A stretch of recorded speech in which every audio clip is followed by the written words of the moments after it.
Hello students, आज हम करेंगे एसिड बेस एंड सॉल्ट्स का पार्ट सेकंड, जिसमें आज हम बेसिकली डिस्कस करेंगे सिर्फ बेसिस के बारे में कि बेसिस की क्या प्रॉपर्टीज़ हैं। लास्ट क्लास में हमने एसिड्स की प्रॉपर्टी डिस्कस की थी, कुछ रिएक्शंस एसिड्स की देखी थी।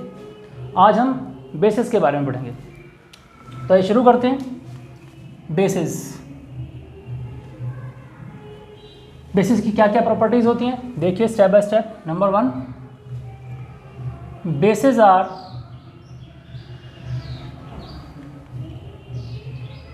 Bitter in test.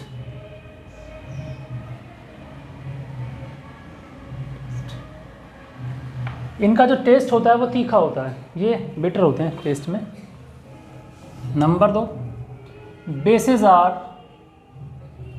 सोपी इन टच। थोड़े फिसलने वाले, थोड़े चिकने होते हैं टच करने पर बेसिस। तीसरा, bases turns red litmus to blue. Bases जो होते हैं, देखिए एसिड्स में क्या था, अब यहाँ से अगर अब हम कंपैरिजन करें तो हमारा क्या आएगा। बेसिस जो थे, हालांकि मैं डिस्कस कर चुका हूँ लास्ट क्लास में, बस थोड़ा सा जस्ट आपको बता रहा हूँ। Bases bitter in taste, they are sour in taste, they are soapy in touch, they turns red litmus to blue, they turns blue litmus to red. Corrosive nature दोनों का होता है।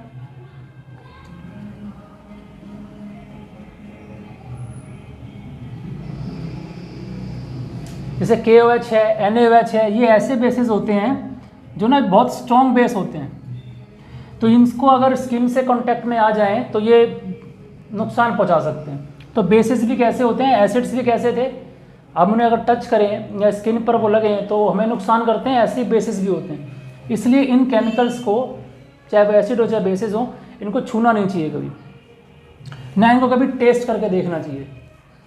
क्या ऐसा नहीं है कि बिटर इन टेस्ट है तो उसको टेस्ट करके देखें कि वो है कैसा है, या वो खट्टा है कि नहीं है एसिड, ऐसा कभी नहीं करना चाहिए। और देखिए, basis gives OH ion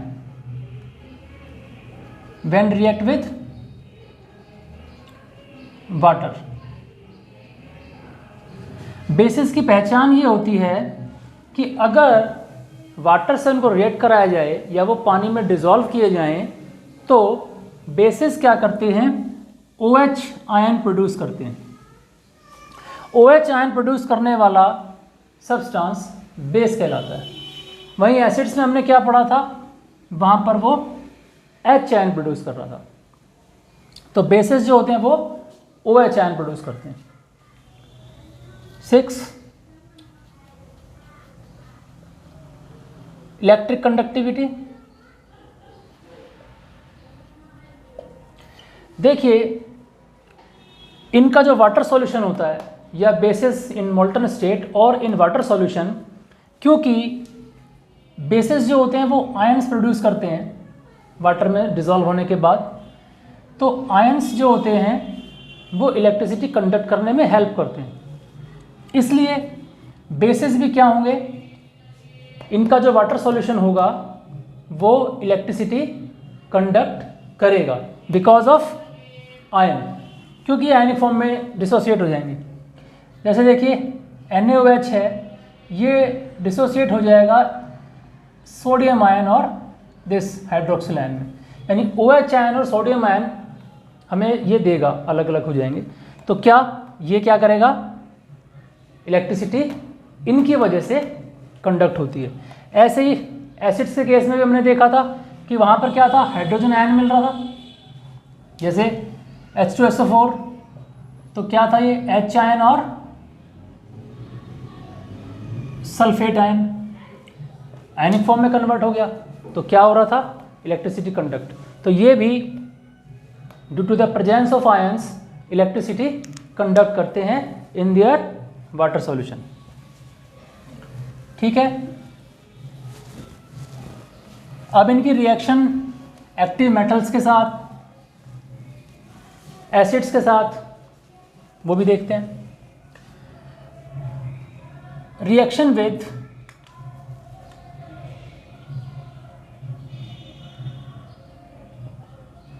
acids, किसकी? बेसिस की। हम बेसिस पढ़ रहे हैं, तो बेसिस की रिएक्शन अगर एसिड से करवाई जाए तो क्या होता है? ये एसिड्स के केस में यही रिएक्शन हम एसिड में भी हमने पढ़ी थी, सेम वही होगी। जैसे मान लीजिए आपने H2SO4 ले लिया यहाँ पर, तो क्या बनेगा? Na2SO4 plus H2O। क्या? बेस प्लस एसिड क्या बनेगा? Salt plus water. रिएक्शन पढ़ चुके हैं पहले भी, और इस रिएक्शन को क्या कहते हैं? Neutralisation reaction. ये न्यूट्रलाइजेशन रिएक्शन होती है, reaction between acids and base, क्योंकि एक दूसरे को न्यूट्रलाइज कर देते हैं। इसलिए देखिए, इसकी वजह से क्या होता है, कभी कभी आपने नोटिस किया होगा, बहुत एसिडिटी, हमने कुछ ऐसा खा लिया जिसकी वजह से हमको स्टमक में बहुत एसिडिटी क्रिएट हो गई, तो उसके लिए हम क्या करते हैं? हम उसके लिए, जैसे इनो की बहुत ऐड देखी होगी आपने, तो हम इनो लेते हैं। इनो होता क्या है एक्चुअल में? वो एक एंटासिड होता है। एंटासिड, उसके अंदर एक बेस होता है कि वो जब हम लेते हैं तो हमारे जो स्टमक में एसिडिटी क्रिएट हो चुकी होती है, तो रिएक्शन हो जाती है एसिड और बेस की। यानी हमने बेस लिया, एसिडिटी ऑलरेडी बहुत क्रिएट हो चुकी थी, तो एसिड और बेस के आपस में रिएक्शन होकर क्या बन जाता है? वो न्यूट्रलाइज हो जाते हैं, हमें रिलीफ महसूस होता है। तो वो एंटासिड कहलाते हैं, जो कि लिए जाते हैं एसिडिटी क्रिएट होने पर। तो बेसिस का इस्तेमाल एज ए एंटासिड भी होता है, यहाँ एक यूज़ भी हो गया आपका।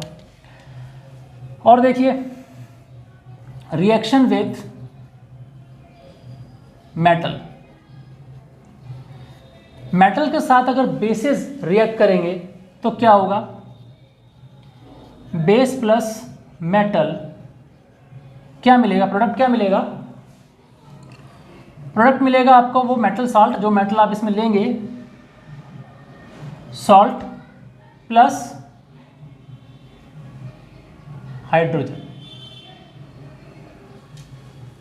यानी हाइड्रोजन गैस रिलीज होगी in case of reaction between basis and metal.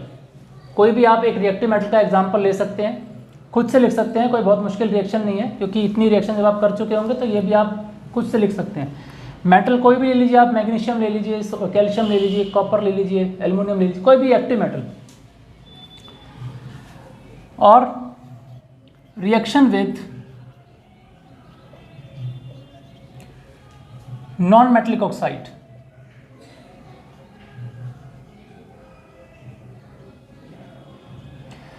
Non metallic oxide कौन से हो गए?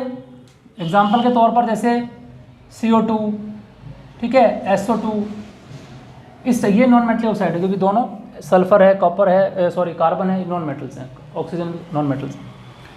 तो देखिए, नॉन मेटलिक जो ऑक्साइड्स हो गए, उनके साथ अगर रिएक्शन करेगा बेसिस, कोई भी बेस, तो क्या बनेगा? Base plus non metallic oxide क्या देगा आपको? Again salt plus water, salt और वाटर आपको मिलेंगे।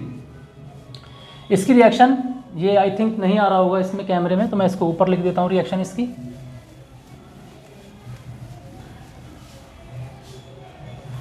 ये reaction between non metallic oxide, जैसे हमने लिया बेस लिया, suppose calcium hydroxide CaOH whole twice plus CO2, it give rise calcium carbonate plus H2O। ये क्या है? कैल्शियम कार्बोनेट, ये एक सॉल्ट, ठीक है। प्रेसिपिटेशन रिएक्शन में भी हमने इसको पढ़ा था। तो reaction with non metal oxide हो गया। तो ये कुछ बेसिस की रिएक्शन है जनरली, या ये कहें कि हम उनकी ये प्रॉपर्टीज़ हैं कि बेसिस मेटल्स के साथ रिएक्ट करके हाइड्रोजन लिबरेट करते हैं, बेसेस एसिड के साथ रिएक्ट करके सॉल्ट प्लस वाटर प्रोड्यूस करते हैं, बेसेस नॉन मेटलिक ऑक्साइड के साथ रिएक्ट करके सॉल्ट प्लस वाटर प्रोड्यूस करते हैं।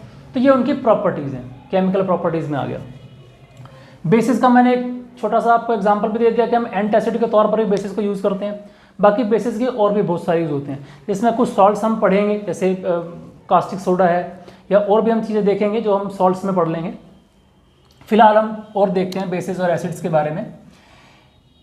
एक पीएच स्केल होता है। पीएच स्केल क्या है? एक पेपर स्ट्रिप होती है जिसको जो यूनिवर्सल इंडिकेटर्स से रिलेटेड होती है, उसमें 0 से लेकर के 14 तक नंबर लिखे होते हैं। अब यूनिवर्सल इंडिकेटर क्या होते हैं? यूनिवर्सल इंडिकेटर्स क्या होते हैं? वो एसिड्स और बेसिस को डिफरेंशिएट करने के लिए इस्तेमाल किए जाते हैं। इंडिकेटर्स में आपको फर्स्ट पार्ट में बता चुका हूँ। अब देखिए, पीएच स्केल में जब हम किसी एसिड या बेस को चेक करते हैं, तो अगर पीएच स्केल पर जो 7 जिसकी वैल्यू होगी, वो केमिकल, वो कंपाउंड कहलाएगा न्यूट्रल।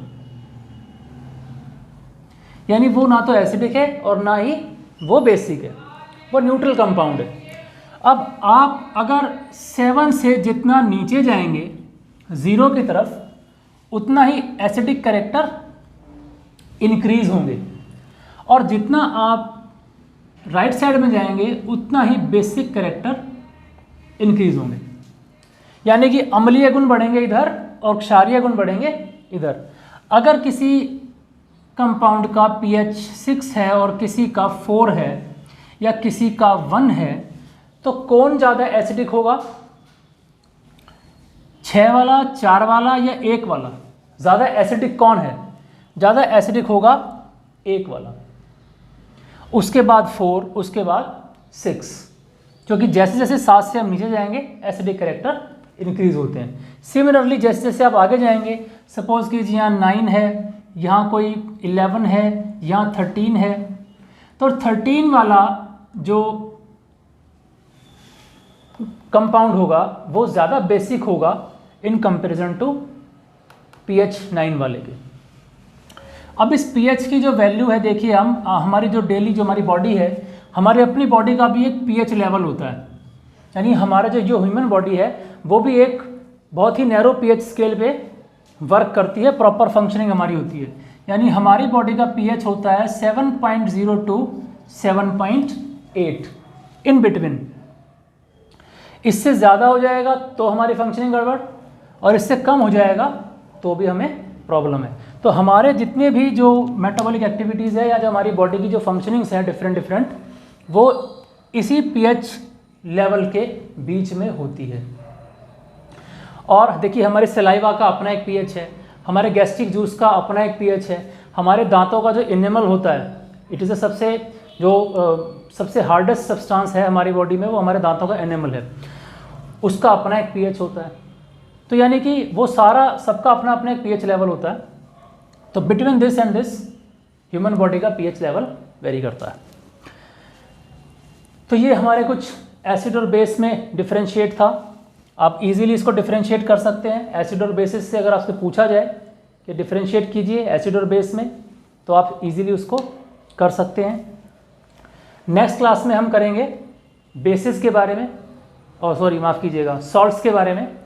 डिफरेंट सॉल्ट्स जो आपके सिलेबस में है, उनकी प्रिपरेशन, उनके यूजेस, क्योंकि उनकी प्रिपरेशन पेपर में पूछ सकते हैं। तो प्रिपरेशन मीन्स आपको उसकी इनकी रिएक्शंस लिखनी पड़ेगी केमिस्ट्री से, क्योंकि चैप्टर केमिस्ट्री का है, तो आपको केमिस्ट्री ज़रूर लिखनी पड़ेगी। मतलब आपको रिएक्शन ज़रूर लिख के आनी है अगर आपसे प्रिपरेशन पूछी जाती है तो।